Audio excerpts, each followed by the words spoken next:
Hi, I'm Will from Will Surridge Tech, and in this short, we're going to be linking your Lidl bulbs into your Hue app, so you don't need to buy the Lidl gateway. So let's get going.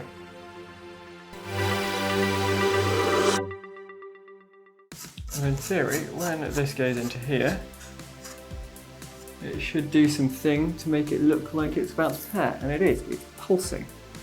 Settings, light setup, add light, search, and it should find it.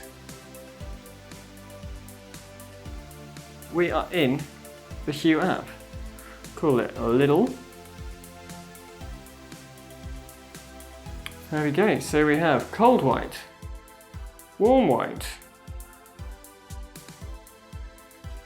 and a selection of colours.